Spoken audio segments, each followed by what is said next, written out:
خود شما خود دختر وقتی که در خانه تان آوازه شوه که دختر پیدا شده، روز تا بگاره گم میکنه، خدا پرت میکنه، ننگ میدانه، عار میدانه، لیکن با الله شریک جور میکنه. امروز مسلمان ها امام اینطور میکنه، قبره اولیاء بزرگا را ببینه، اگر اولیاء حقیقی است یا نیست. خود چی است؟ رختای زنانه سرش هوار است، یا کلش زنا بودن چی؟ الله اکبر. این تمثیل امو حالت میکنه، امو صحنه را میکنه. این مردم عیناً امو گپاست. ما خو میگیم که با الله عقیده کم است، توحید الله پذیرفتن کجاست؟ و اذا بشر احدهم، وقتی که بشارت داده میشه، خوشخبری به یکی از یا بما ضرب للرحمن، با او ولدی که بیان میکنه یا للرحمن برای پروردگار، مثلا مثال که بله دختری الله تبارک و تعالی است، وقتی که برش خبر داده میشه که الله دخانی دختر شده، امو چیزی که یا به الله مثال بیان میکنه، یا ظل وجهه میگرد رویش مسودن سیاه میگرد از دست غصه که چرا زنم دختر آورده، و هو کظیم، اظهار کردن نمیتونه، لیکن بغما در دلش پر است.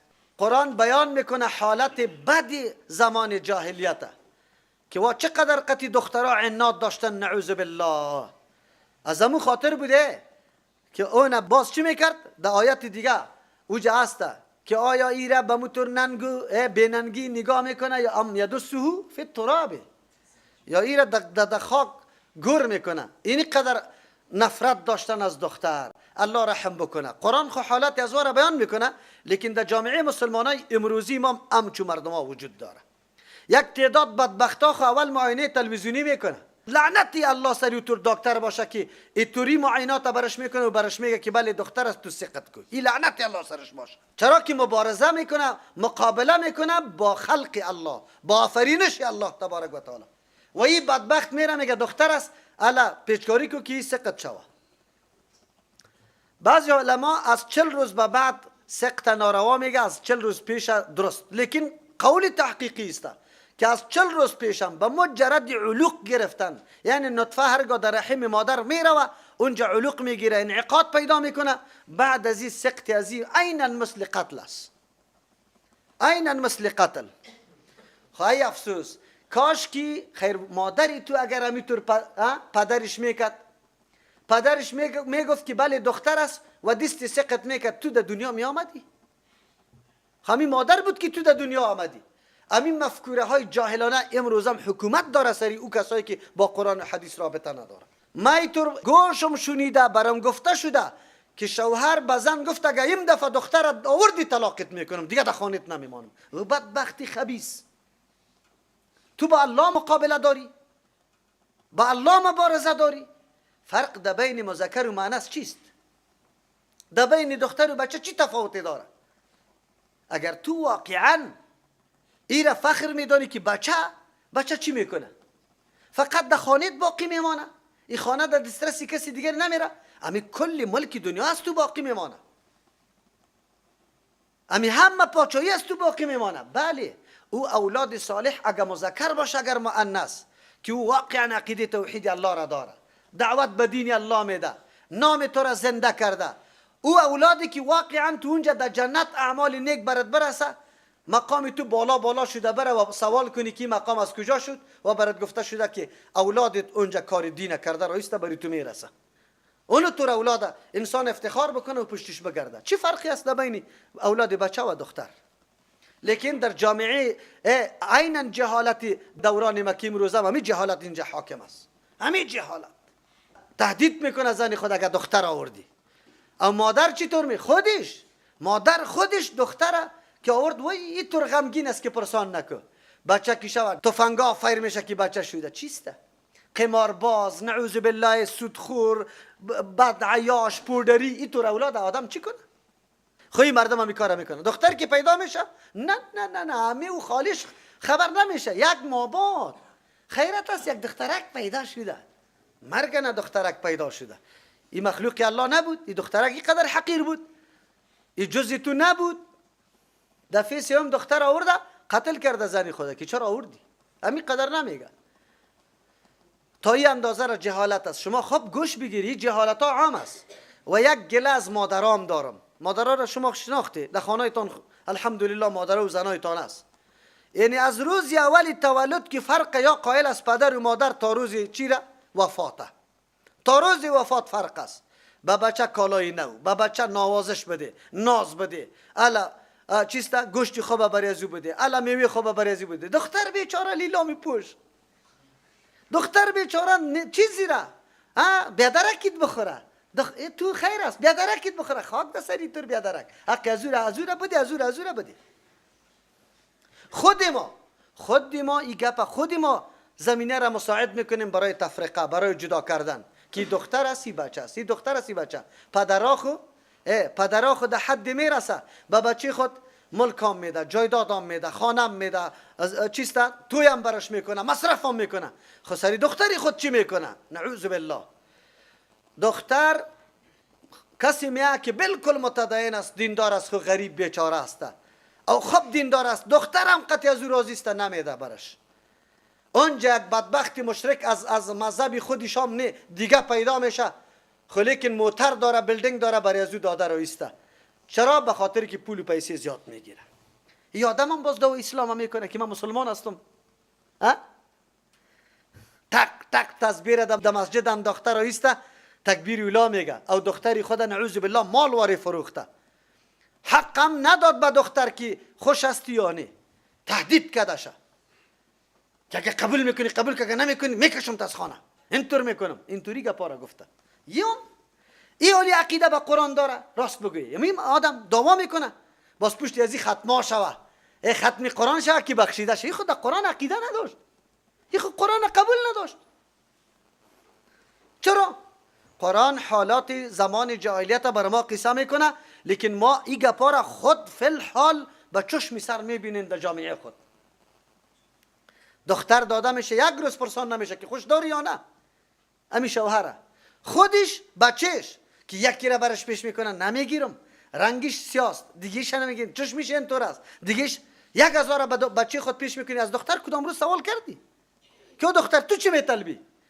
دختر دیندار، متدین، نمازخوان، وجودش یک دم تقوا، به این طور پودری و بدبخت و قمارباز و عیاش میده که هیچ پرسان نکن، کل عمر در جنجال و در کشکال میباشه. نه، اسلامی طور نمیگه. قرآن امروز بدی مشرکین مکه را بیان میکنه به می خاطر که او همین مخلوق شما اینقدر قدر نمیداده. او من یونشأ فی الحلیة، آیا او کسی که یونشأ پرورش داده میشه فی الحلیة در زیور و زینت، و هو فی الخصام، او در وقت مخاصمه گفتگو غیر مبین، حجت خدا ظاهر کردن نمیتونه. امور دخترای الله شریک الله مقرر میکنه. قرآن کریم دو صفت برای چیستا دخترها بیان کرد. اول او کسی که پرورش داده میشه در زیب و زینت. طبیعت دختر ایست که زیب و زینت داشته باشه و بالکل در حد اعتدال اسلام اجازه داده به زیب و زینت. طلا برای ما و شما استعمالش ناجایز، برای زنا جایز در زیورات خود استعمال بکنه. الله چرا؟ به خاطری که این نمیسته که میل و رغبت امو نفر به مخانه پیدا میشه، بالش پیدا میشه. از امو خاطر زنایی که خوش نداره، یک تعداد زنا طبعا خوش نداره زینت، لیکن نه، زینت کردن، خدا پاک نگاه کردن خیلی خوب است. یک تعداد زنا اینطور یک زندگی را اختیار میکنه که امو شوهرش از بیرون بیا بالکل اینطور فکر میکنه کدام شیشه کیجه شیشته، از امو خاطر که نزاع پیدا میشه. نه، تو زن استی، دی خانه استی، بعد امو قلب شوهرت سری تو خوش شوه، بیا ببینه خانه را، ببینه اولاد را، ببینه تو را، ببینه پاک صاف مزین، توجهش طرفی تو پیدا شوه. اینطور باشه. قرآن از این خاطر صحبت میکنه زینت باید تو خوش داشته باشه. اگر تو خوش نداریم بعد در این موقع از زینت کار بگیری. بس اوقات میشه شوهر قارش میگه نه خوش ندارم، برو دیگه، طلاق واقع میشه، در بدری در بین خانواده میاد. دوم، و هو فی الخصام غیر مبین، در وقت حجت و دلیل گویی ظاهر نمیتونه حجت خدا. چرا؟ به خاطری که تاثیرات عواطفی سری زن از حیای خیلی زیاد داره. البته این قانون غالبا است، اینطور نیست. شده میتونه در بین اینطور یک دختر باشه که مردم در مقابلش دلیل گفته نتونه، او نادر است، او شاذ است، او یک تاست. اما به طور عموم زنا حجت خود ظاهر نمیکنه با وصفی که و دلیل خوب داره، قوی داره، لیکن از روی حیا گفته نمیتونه.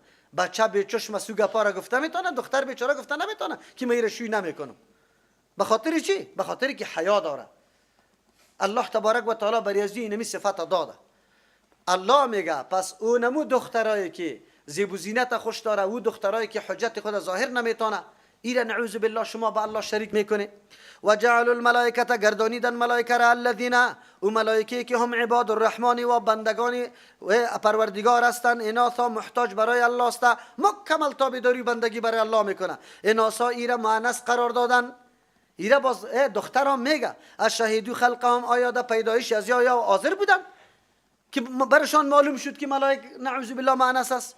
ستکتب شهادتهم، زود است که نوشته کرده شود این گواهی از یا که غلط گواهی میده. و یسالون، سوال کرده میشه برای از یا سوال کرده میشه. چرا؟ نه حاضر بودن نه دلیل دیگه سرش داره.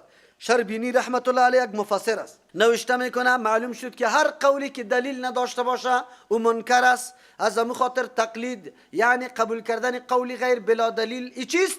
حرام است. قطعا قبول نکنی تا که دلیل نداشته باشه. او سری تقلید سخت رد کرده. چرا؟ به خاطری که میگه این ذریعه بدی های زیاد میشه. گپی هر کس بی دلیل قبول کردن تو را از ترجمه قرآن هم منع میکنه. برات میگه نرو در ترجمه قرآن، خلاص نرو در ترجمه قرآن. از نیکبختی ابدی تو را محروم کرد. چقدر مردم امیال محروم است، صرف پیر صاحب یا ملا صاحب برش گفته که در ترجمه قرآن نرو. فقط بی قدر قبول کردن قول غیر بلا دلیل منجر به این گپا میشه. و قالو گفتن لو شاء الرحمن ما عبدناهم، این دیگه شبهشان. یک شبهشان خویی بود که ما عبادت مستقل از واره نمی کنیم، ما به خاطر میکنیم که وا بندگان نیک الله است، مقرب است، اینطور کاراش ها. دوم و قالو لو شاء الرحمن، اگر الله میخواست ما عبدناهم، ما عبادتی معبودای باطل نمی کردیم. خو الله خواسته نعوذ بالله. این دلیل میگیره. امروز حالت موجودی خدا سند بری خود جور کردن. چرا این گپ است؟ مردم اینطور است. چرا تو قمار میزنی؟ مردم قمار میزنن. چرا اینطور است؟ گاهی هم حالت خود دلیل جور میکنی، یا هم حالت خود دلیل کده عمل خدا. اگر الله نمیخواست معلوم شد که محبوب الله است که ما عبادت معبودا را میکنیم، حالا مردم امیر دلیل میگیره. اگر الله نمیخواست ما عبادت قبرا را نمیکردیم، طواف نمیکردیم، بلکه الله نه تنها که خوش است بلکه مرادای ما را مقصدای ما را حاصل کرده. او نمیگه کی خو کل امتحانات کیسته؟ الله تبارک و تعالی است. و ما لهم بذلک من علم، نیست برایش ما لهم نیست برای از یا بذلک بالای گپشان من علم کدام دلیل سند ندارن که الله گفته که بله شما معبودای دیگر را پرستش کنه. انهم الا یخرسون، نیست این مردم ها مگر اٹکلیاس تخمین میکنه، گمان میکنه که گپ اینطور است حالان که دلیل نداره. ام آتیناهم کتابا، یا دادیم برای از یا کتابا، یا دادیم برای از یا کتابا من قبلی پیش ازی که در اونجا معلوم شده باشه، یعنی که دلیل شرعی موجود باشه که یا نعوذ بالله به امر الله ملائکت شریک بدانن. فهم به مستمسکون، پس یا سری از او استدلال میکنه. چند به او دلیل زده؟ نه دلیل هم نداره. پس این مردم ها چند تجاوز کردن. اول نعوذ بالله ملائکه بنات الله گفتن، دخترای الله نعوذ بالله. دوم وارم مؤنث شمردن. سوم نعوذ بالله عبادت از واره کردن، وارم قابل عبادت دانستن. دیگه نسبتی کار به چی میکردن؟ به مشیت الله. اگر الله خوش نمی بود ما این کار نمی کردیم. بل قالوا انا وجدنا، نه این دلیل خود چی میکنی؟ آلی ده دلیل دیگه خود خیز میزنه. ما میگوین انا وجدنا، ما یافتیم ما با انا پدرای خود علی امت. اینجا امت به معنای طریقه است، دین است، راه دین. ما یافتیم پدرای خود بالای راه دین، بالای یک طریقه. و انا علی آثارهم، ما به نقش و قدم از و مهتدون، راه یاب هستیم، روان هستیم، میرویم، پدرای خود یافتیم. الله میگه و کذالک ما ارسلنا من قبلک، این همی قسم که یا امی طور دلیل بازی میکنه او دلایلش چیسته؟ بسیار واهیسته، قابل شنیدن نیست، عقل قبول نداره. ما ارسلنا روان نکدیم من قبلک پیش از تو فی قریت، در یک قریه من نذیر کسی بیم داره، الا قال مترفوها، مگر گفتم و عیش پرستایش انا وجدنا بانا، نه دعوت را ما قبول نداریم، ما یافتیم ما بانا پدرای خدا علی امت به یک طریقه و دین، و انا علی آثار مقتدون، ما بالا به نقش و قدمش اقتدا میکنیم. مردمای سابق هم همینطور. اول مردم کدام مردم بوده؟ عیش پرست. عیش پرست خو میدانه که پیغمبر محدودیت از سر ما وضع میکنه، هوا و هوس ما در این صورت برآورده نمیشه. برای ما رای نعوذ بالله حلال و حرام مسدود میسازه که حرام مسدود میسازه، میگه حلال کمایی کنی از کجا کنیم؟ میخیزه ام یا مخالفت میکنه. قال ولو جئتكم باهدى مما، قرآن جواب میگه عجیب گپ است. پدر و مادر برای خود دلیل میگیری سند جور میکنی. پدر و مادر چی داشت؟ چقدر دلیل داشت که پشتی سر باز پدر و مادر کلی پدر و مادر.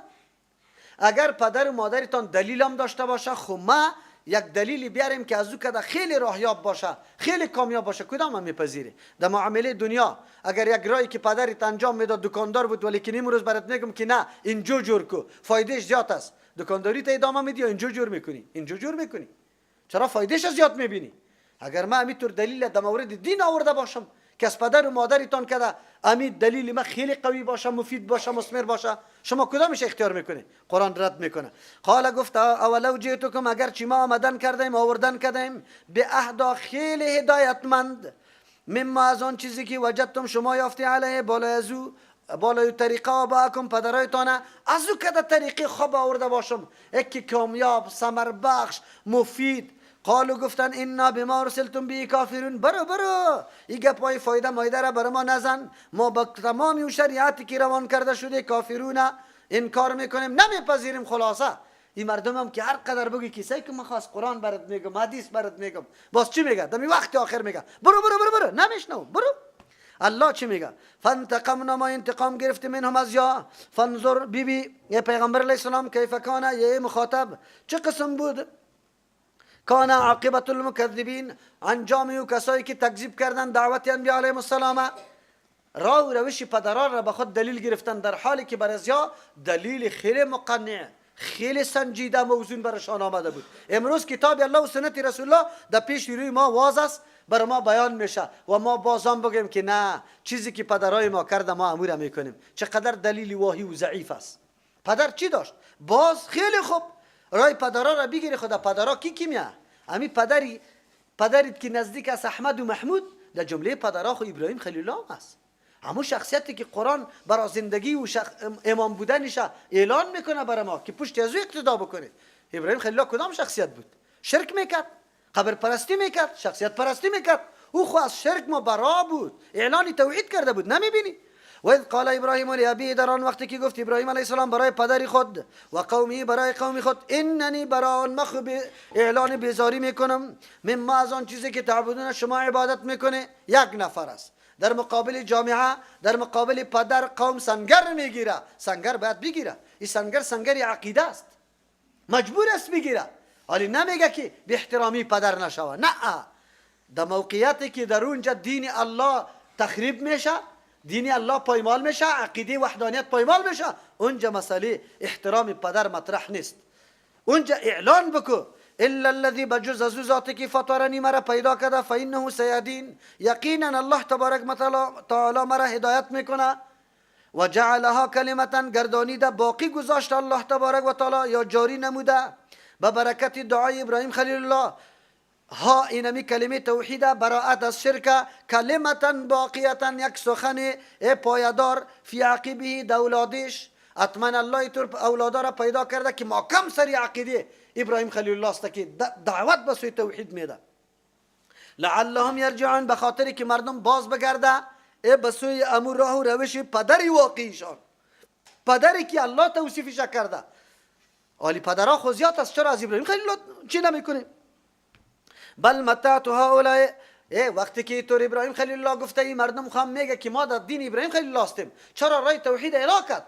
الله میگه نه، وجه اعلان کردن از یایی بود که مال و متاع دنیای از یا زیاد شد، اضافه شد. این مال و متاع دنیا اینطور فکر کرد که ما محبوبی الله هستیم. امرای شرک اگر اینطور فایده ها برای ما حاصل میشه، البته شرک الله خوش داره، از او خاطری کار ادامه دادن. بل متعت هؤلاء، بلکه ما نفع دادیم به این مردم و آباءهم، به پدرایشان، حتی جاءهم الحق، تا اینکه آمد برشان حق قرآن کریم و رسول پیغمبر مبین که صداقت هر دوش بالکل نمایان بود. پیغمبر در پیش چشم سرشان تولد یافته، کلان شده، تربیت یافته، صداقت، امانت، شجاعت، راستگویی کلش برش معلوم است. خوی مردم کجرو است. قرآن خو از خود معجز است، خودش دلیل صداقت خود داره. کدام دلیل است؟ تا آلی ریا با مثل قرآن آوردن نمیتونه. در هر نوع جنگ آماده است، آسان نمیکنه که به مثل کوچکترین سوره قرآن بیاره. ولما جاءهم الحق، هرگاه که آمد برایشان، اینجا حق به معنای توحید در قرآن است، هرگاه که آمد برایشان یکتا پرستی الله تبارک و تعالی که در قرآن ذکر شده، قالوا گفتن هذا سحر، این سحر است، و انا به کافرون، ما بالکل انکار میکنیم، نه نه نه این قرآن نیست، نعوذ بالله این سحر است. و قالوا گفتن لولا نزل، معیار چی را میدانستن؟ نبوت هم باید بالای کسی بیا که او جاگیردار باشه، زوردار باشه، کشوفش داشته باشه، میمانخانه دراز داشته باشه، همون رقم. میگفتن لولا نزل، چرا نازل کرده نشد هذا القرآن، قرآن کریم، علی رجل، بالا یک شخص، من القریتین، از یکی از دو قریه، عظیم که بزرگ است، طایف یا مکه، مردمایی که خیلی مالدار است، از او بیا. چرا معیار نبوت، معیار تمام فضیلت و کمالات دنیا را میدانست. امروز هم همونطور مردم است، کسی که آستینش چرب است کلگی دیش میره، خبر نداره که اگر الله تبارک و تعالی دین خود در طور توده مردم روان بکنه، این توده مردم همیشه جاگیرداری کرده، همیشه زورگیری کرده، همیشه حقوق مردم را پایمال کرده. او دین اسلام میاد برای حقوق مظلومات، از حقوق مظلومات دفاع کردن، از مستضعفات دفاع کردن. اینطور نمیشه. دین اسلام اول برای شما راحت نمیده، از شما مطالبه مبارزه را میکنه، سختی را میکنه. چرا اهم یقسمون رحمت ربک، این بدبختا چرا اینقدر نارام هستند که نبوت چرا سری تو آمده، چرا سری فلان نبیه؟ این بیچاره هم اختیاری تقسیم رزقشان هم در پیش خودشان نیست، امیرم الله میکنه. چی جای از اینکه نبوت خوب به اختیار الله است. اهم یقسمون، یا تقسیم میکنه رحمت ربک، رحمت پروردگار تو را، نحن قسمنا، ما تقسیم کردیم بینهم، در بین مردم، معیشتهم، اسباب رزق و خوراکشان، وسایل معیشتشان، فی الحیات دنیا، در زندگی دنیا، و این یک رقم نساختیم، یک نواخت نکردیم، و رفعنا بعضهم فوق بعض، برتری دادیم بعضی از یارا بالای بعضی دیگرها، کلگی را یکسان نکردیم، نه در استعداد، نه در قابلیت، نه در مال و مالداری، نه در جاه و جلال، نه در منصب. چرا؟ به خاطر که نظام دنیا در هم بر هم میشد، کلگی یکسان میشد، باز این نظام دنیا تعمیر نمیشد. لیتخذ، عاقبت و انجام، برای این هدف که انجامش میشه، لیتخذ بعضهم بعضا سخریا، که بگیره بعضی از یا بعضی دیگرها را سخریا، خدمتگار بگیره برای خود. چرا؟ اگر کلگی یکسان کنیم خدمتگار گم میشه. پس نظام مساوات سوشالیسم این قطعا غلط است. دنیایی که میگه که کلگی را مساوی بسازیم، این گپ غلط است. سبحان ربک رب العزة عما یصفون و سلام علی المرسلین والحمد لله رب العالمین.